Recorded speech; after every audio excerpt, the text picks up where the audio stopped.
I am that girl, I am that woman, I will put myself up on a pedestal too. Sorry, not sorry that I actually like myself. This other person's confidence and success does not hinder me from being successful and confident too. And I don't have to put others down in order to feel better. We can all do big things and make big dreams happen together.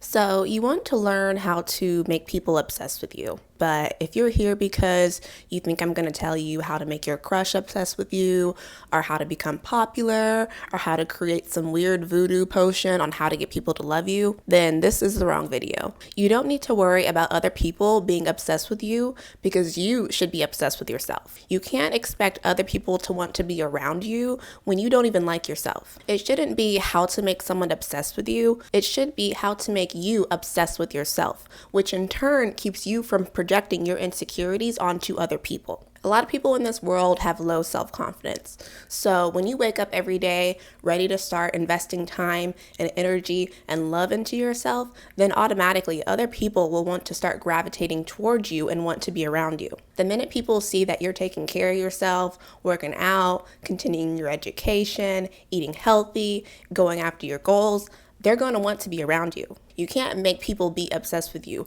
or want to be around you. You can only be a beacon of light in your own life that then makes other people want to follow that light in you. But you have to create that light. So how do you create that light?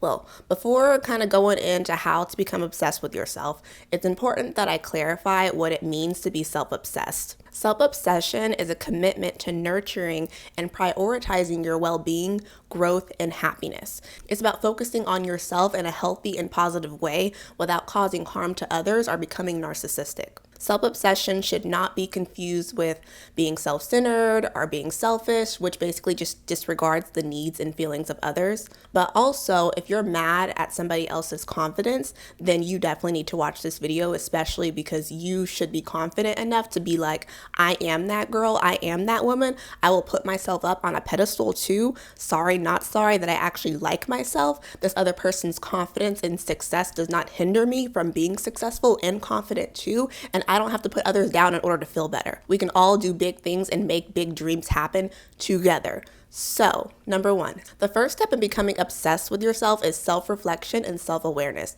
This involves taking the time to actually understand your own thoughts, emotions, and desires. So ask yourself, what is it that makes me happy or makes me feel fulfilled?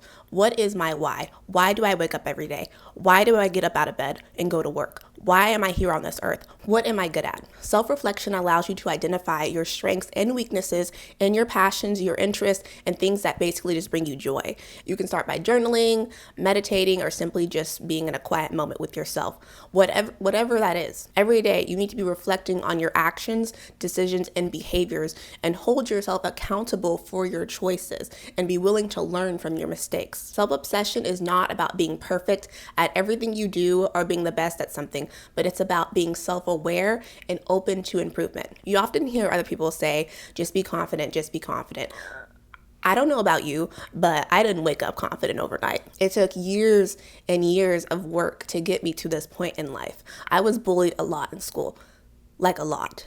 Girls would throw ketchup and other condiments in my locker or rip up my textbooks. And I would go home to my mom and cry about how mean the girls were in school and how they didn't like me. And you know what my mom told me? She told me, if those girls come up to you and say, this is how you are and these are your flaws, you respond with, yes, I know, I'm like that and I'm working on fixing it. Because as a confident woman, you know what you're good at and you recognize your flaws. You understand that you are not perfect, because if you recognize what your weaknesses are, then nobody else can tell you about yourself because you already recognized it within yourself. You literally become untouchable. And what I learned is that if you're sitting around all day, not doing anything, not learning anything new, spending all of your time and energy on social media watching other people live their lives, judging them or wanting to be them, then what makes you think you're going to be confident? Nobody wants to be around people who don't have anything going on for themselves and who don't invest time and energy into themselves. You shouldn't want to be around that kind of person either. So why would you be that person? You might not know this, but people are watching you. They can feel your energy. They can see all the success you have cultivated in your life. You don't even need to tell people what it is that you're doing, because they can already see it without you even having to open your mouth. Okay? Let me ask you this. What benefit do you get from speaking all the time about your goals, passions, and ambitions to other people? Bragging points? There is really no benefit to telling other people what your next move is. Telling people about your goals won't increase the chances of you succeeding. The only thing you are doing is giving other people a chance to try to talk you out of what it is that you want to do and sabotage your plans. People don't want to see you do better than them. They might want you to do well, but they don't want to see you be superior to them in any way. You can sit here and be naive to this or realize that there are people out there who will try to wreck every career move, birthday party, holiday, relationship, hobby, the list goes on.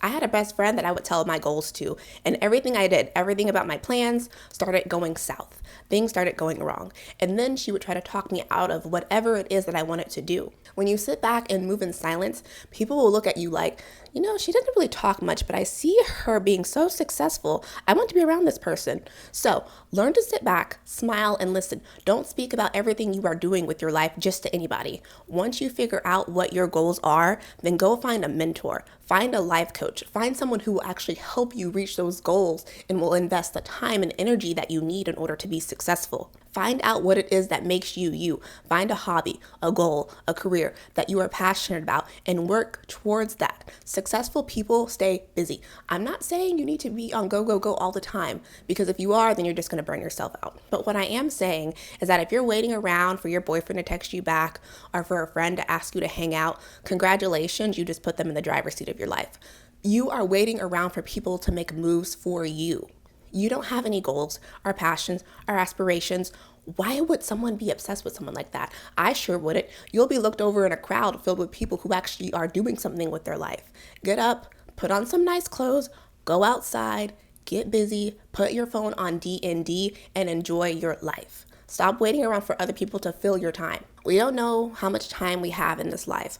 I could pass away tomorrow. Who knows? So it's important to be selective with the time and energy you put into things and people. If you spend your time around people who disrespect you, downplay you, laugh at you, or make you feel uncomfortable, that just tells me that you do not respect yourself. If you want people to be obsessed with you, then you need to be obsessed with yourself. And a person who is obsessed with themselves doesn't surround themselves with people who downplay them.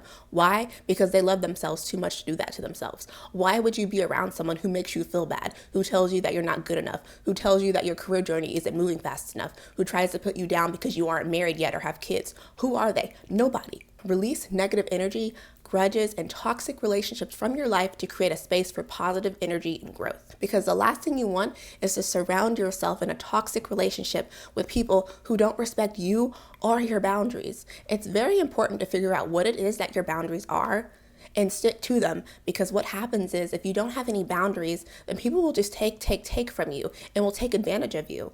If the masses can easily sway you, you have now become a pawn in their game of control. You are allowed to say no. Say it with me. No. Okay, now put that in your vocabulary. You don't need to go on and on about what your boundaries are and why you have them. No is an answer, and you do not have to justify it to anybody. Say no. If they don't respect you, walk away. I don't care if they're your mama, your dad, your grandma, or your boss. You stick to your boundaries. You don't need people in your life that make you question where you stand in their life. Don't be a needy person texting that guy who just ghosted you. Why aren't you texting me back? No, stop it. Stop it.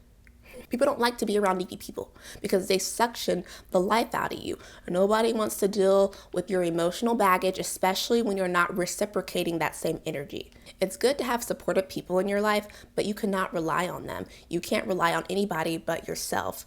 Yes, I am giving you some tough love right now, but the faster you learn that in this life people are for themselves, the better. People want to be around self-improving people. If you're needy and unstable, people see that you are preventing them from reaching their potential. So if you are doing good things with your life, people will want to be around you. Let other people feel good about themselves in your presence. They will crave more of you. So when you're in conversation with people, you aren't looking around, you're not on your phone, you're not fiddling with your fingers, you're giving eye contact and you're listening, not listening to respond. Active listening. And let me tell you, when that person leaves that conversation with you, they are going to be thinking, wow, they made me feel so heard. I felt comfortable talking to them. I want to be around this person more because I was able to open up to them. You need to genuinely care about this person, okay? Don't fake it. Don't be fake. People can tell when they're being manipulated. When I talk to people, I let people speak. I don't control the conversation. People like to talk about themselves. People are very interesting and you can learn a lot from them and their knowledge and experiences. So, my 2 tips if you're someone wanting to work on your communication skills is to wait 3 to 5 seconds after that person is done talking, then respond. That way, you are doing 2 things. You're not interrupting them and you're conveying to the other person that you are processing what they just said to you.